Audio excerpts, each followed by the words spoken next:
आदाब नाज़रीन, रात के 9:32 हो चुके हैं। 9:32 पे हम अब तक प्रोग्राम आपके लिए लाते हैं और अब तक में हम देश दुनिया की बड़ी खबरों से आपको बाखबर करते हैं और जम्मू कश्मीर के हालात वाक़ात पे हमारी खास नज़र रहती है। तो यूँ शुरुआत करते हैं आज के अब तक की। आज के अब तक की शुरुआत साफ ज़ाहिर है, अभी कुछ देर पहले तक हमारी पहली खबर जो थी पार्लियामेंट के इजलास के हवाले से, बिजली के हवाले से एक अच्छी खबर आई थी, उस पर हमारी पहली नज़र थी। लेकिन कश्मीर है और पल पल में हालात बदलते रहते हैं और अभी कुछ देर पहले, करीबन 1 घंटा पहले, जनूबी कश्मीर के पुलवामा के आरियपल पुलवामा बाजार से लगभग 7 से 8 किलोमीटर दूर से खबर आई कि एनकाउंटर हो चुका है। मिलिटेंटों की मौजूदगी की इत्तला मिलने के बाद यहाँ फोर्स ने इलाके का मुआसरा किया है, गोलियां चली है। साफ जाहिर है एनकाउंटर में दो तरफा गोलियां चलती हैं, इधर से भी उधर से भी गोलियां चली हैं और इन गोलियों के हवाले से भी खबर आ रही है कि एक मिलिटेंट, जिसकी सरकारी जराये से तस्दीक नहीं हो सकी है, लेकिन कुछ इंडिपेंडेंट इदारे हैं उन या इंडिपेंडेंट जो लोकल है उनके हवाले से जो खबरें निकल के आ रही हैं, उसमें बताया जाता है कि एक मिलिटेंट, जिसके बारे में कुछ तस्वीरें भी हैं आई हैं और ये भी बताया जाता है कि वो लोकल है, पंजूरा के इलाके का है, उसके बारे जाने की खबरें आ रही हैं। और अभी कुछ वक्त के लिए फायरिंग जो थी वो रुकी थी और उसके बाद फिर दोबारा लगभग 9:28 पे दोबारा गोलियां चलने की जो आवाज़ें वो सुनाई दी है। तो कितनी मिलिटेंटों की तादाद है, क्या सिचुएशन है, ये पूरी तरह से जानकारी निकल के नहीं आ रही है। बारिशें दिन भर हो रही थी और कल रात से भी बारिश हो रही थी और आज शाम को भी ऐसी कोई मूवमेंट इलाके में नहीं थी, लेकिन साफ जाहिर है फोर्सेस को इनपुट्स मिले थे और उन इनपुट्स के आधार पे उन्हीं के पे इलाके में मुआसरा किया था। वो हमारे साथी मुजम्मिल भट्ट वहां पहुंचने की कोशिश कर रहे थे। क्या वो वहां पे पहुंच चुके हैं या वहां की क्या सिचुएशन, हम इस पे कोशिश कर रहे थे।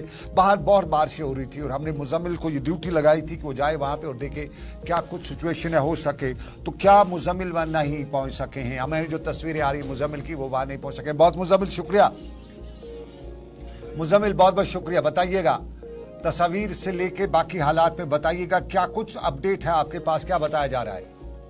देखिए सनम, मैं आपको बताना चाहूंगा कि ये आरिहल पुलवामा का एरिया है जिसमें 7:30 के करीब यहाँ पे तलाशी अभियान स्टार्ट हुआ और जिसमें यही बताया जा रहा है कि वहाँ पे जैसे तलाशी अभियान स्टार्ट हुआ तो उसमें वहाँ पे जब तलाशी चल रही थी तो उसमें गोलियों का तबादला हुआ जो इनकाउंटर की शक्ल में तब्दील हो गया। बिल्कुल आपको बताना चाहूंगा कि ये आरिहल पुलवामा का इलाका है जहाँ पे ये इनकाउंटर स्टार्ट हो गया है और बिल्कुल आपको बताना चाहेंगे कि अगर हम अभी की बात करें तो बिल्कुल अभी एक खबर आ रही है कि सूत्रों के हवाले से खबर आ रही है जिसमें यही बताया जा रहा है कि इसमें एक मिलिटेंट यूटिलाइज किया गया है और बाकी जो सर्च अभियान है वो जारी है। मुजम्मिल जरा ये आरियल का बताइए किस एरिया में पड़ता है। मेरा आइडिया शोपियां के इलाके में शायद पड़ता है। कहाँ पे पड़ता है ये, शोपियां और पुलवामा के बीच में पड़ता है या कहीं इसी इधर उधर किसी और साइड में, और एरिया कैसा है, क्या ये जंगलात का है, बागात का एरिया है। देखिए मैं आपको बताना चाहूंगा सनम, ये आरिहल जो इलाका है ये पुलवामा में पड़ता है। बिल्कुल अगर देखा जाए तो ये पुलवामा और शोपियां के बॉर्डर पे है, तो बिल्कुल ये पुलवामा का एरिया पड़ता है जहाँ पे ये अगर देखा जाए तो ऑर्चिड्स भी यहाँ पे बहुत सारे हैं, लेकिन बिल्कुल ये रिहायशी इलाका है जहाँ पे ये जो मुठभेड़ है वो स्टार्ट हो गई है, जो 7:30 के करीब यहाँ पे मुठभेड़ स्टार्ट हो गई है। ये अगर देखा जाए तो फोर्सेज की डेवलपमेंट बहुत ज्यादा यहाँ पे लगाई गई है, जिसमें सीआरपीएफ के साथ साथ जम्मू कश्मीर पुलिस और पैरामिलिट्री फोर्सेस भी यहाँ पे लगाई गई है और जिसमें जो एग्जिट और इनर पॉइंट से सारे सबको सील कर दिया गया है। बिल्कुल आपको बताना चाहेंगे सलाम। बहुत बहुत शुक्रिया मुजम्मिल, अपना ख्याल रखिएगा। आपकी तबीयत पहले से ही नासाज थी, बारिश में बाहर निकले आप, कोशिश करिए अपनी तबीयत का ख्याल भी रखिएगा और हमारे साथ अपडेट में बने रहिएगा। मुजम्मिल हमारे साथी मुजम्मिल भट्ट पुलवामा से, और आरिहल का बता रहे थे। आरिहल शोपियां की तरफ जाते हुए एक छोटा सा गाँव पड़ता है, पुलवामा से लगभग 7 से 8 किलोमीटर की दूरी पे है और यहाँ पे शाम गए जो है वो एनकाउंटर की खबर आई। गैर मुसद्दका इतला जो हैं, हम इनको कंफर्म नहीं कर रहे हैं, लेकिन कुछ लोगों के हवाले से खबरें निकल के आ रही है कि यहाँ पे एक लोकल मिलिटेंट जो है वो मारा जा चुका है। क्या कुछ तफसीलात निकल के आती है, उस हवाले से हम इस खबर के साथ जुड़े हुए हैं। हमारे साथी मुजम्मिल आदिल दोनों जुड़े हुए हैं और कोशिश करेंगे कि आपको लगातार पल पल की खबर से अपडेट किया जाए। हमारे सोशल मीडिया प्लेटफॉर्म के साथ साथ हमारे चैनल पर आप इस पूरी खबर के साथ जुड़े रहेंगे और आपको बताते चलें ये जनूबी कश्मीर का पुलवामा का इलाका है।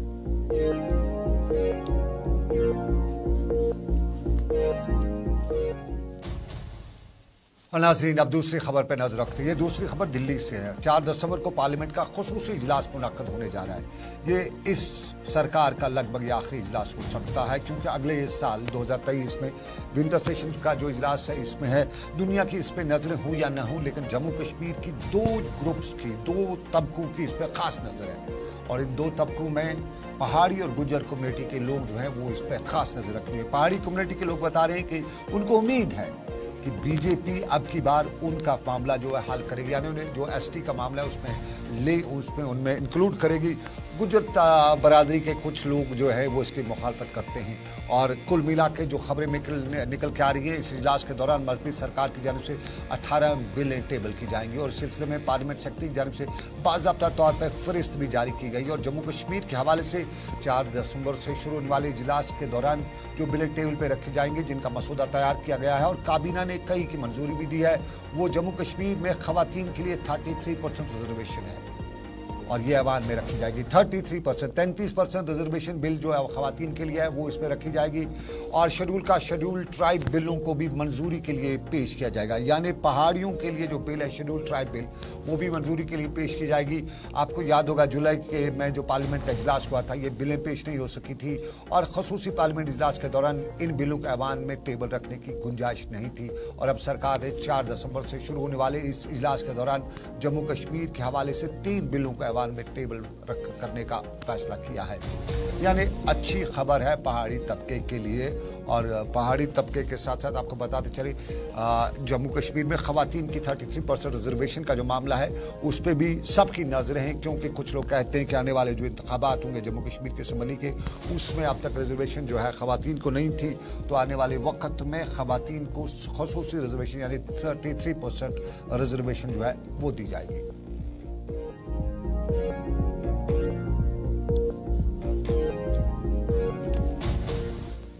दिल्ली से रुख करते हैं जम्मू कश्मीर का और जम्मू कश्मीर के हाल अहवाल में मनोज सिन्हा, जम्मू कश्मीर के लेफ्टिनेंट गवर्नर। कल आपको याद होगा जो खिलाड़ी आए हुए हैं जम्मू कश्मीर में मुल्क के, उनके कल मैच था और मैच से पहले उन्होंने खिलाड़ियों से भी मुलाकात की थी। और जम्मू कश्मीर में IPL का जो मुकाबले है उसके हवाले से बताया जा रहा है कि अब की बार जम्मू कश्मीर की इंतजामिया पूरी तरह से तैयार है। लेकिन आज जम्मू में जम्मू कश्मीर के लेफ्टिनेंट गवर्नर मनोज सिन्हा ने इंटेलेक्चुअल प्रॉपर्टी राइट्स कन्क्लेव का इफ्ताह भी किया। उस मौके पर मनोज सिन्हा ने बताया कि जो कन्क्लेव है ये स्टार्टअप्स के लिए IBR के मुख्तलिफ आलात जैसे GI tagging, painting, trademark, copyrights को अपनी तिजारत और कारोबार के तहफ़्फ़ुज़ और तरक्की के लिए मुअस्सर तरीके से इस्तेमाल करने की रहनुमाई भी करेगा।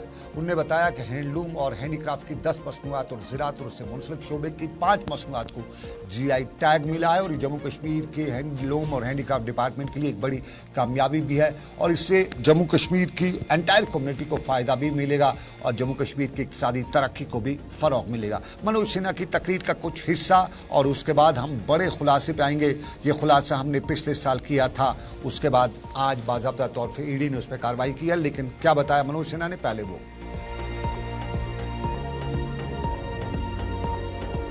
आज लगभग सभी यूनिवर्सिटीज इस दिशा में काम करना शुरू की हैं। इनोवेशन को प्रमोट करके बौद्धिक संपदा को संरक्षित करने तथा जम्मू कश्मीर को स्टार्टअप्स के महत्वपूर्ण केंद्र के रूप में विकसित करने का भी प्रयास प्रारंभ हुआ है। मैं आप में से कुछ जो स्टूडेंट्स बैठे हैं, अभी पिछले दिनों जम्मू यूनिवर्सिटी ने एक स्टार्टअप यात्रा शुरू की थी। आप में से कुछ लोग वहाँ थे, मैं चेहरों को देख रहा हूँ। उन्होंने भी एक 500 नए स्टार्टअप्स का लक्ष्य रखा है। इसी तरह Islamic university of science and technology ने नए इनोवेशन के रजिस्ट्रेशन के साथ साथ उनके ऑपरेशन एंड होल्डिंग के लिए तेजी से काम करना शुरू किया है, जिससे जम्मू कश्मीर में मैं कह सकता हूँ इनोवेशन की संस्कृति विकसित हो रही है। इंडस्ट्री से सहयोग भी मिल रहा है। मुझे प्रसन्नता है कि PhD chamber of commerce and industry, office of development commissioner, MSME तथा सूक्ष्म, लघु और मध्यम मनोज सिन्हा, जम्मू कश्मीर में इक़्तिसादी तरक्की को फ़रोग़ मिलेगा। जम्मू में आज की तकरीर पे स्टार्टअप्स के साथ साथ दूसरे मामलात को लेके बात करते हुए बता रहे थे। और आपको नाज़रीन बताएं, आप देख रहे हैं प्रोग्राम अब तक सनम के साथ खबरें हैं और इन खबरों में हमने पिछले साल खुलासा किया था। पुलिस ने तब भी कार्रवाई की थी और आज बड़ी कार्रवाई हुई है। ये क्या कार्रवाई की पुलिस ने उस मामले में, ये आपको हम बताएंगे। और आज जम्मू कश्मीर के पुलिस सरबा का बड़ा बयान आया है। वो क्या बयान है, कितना आपको होशियार सतर्क रहना है, ये भी हम आपको बताएंगे। लेकिन उससे पहले लेंगे एक छोटा सा तजारती वक्फा, ब्रेक के बाद मिलेंगे खबरें और मामलात लेके।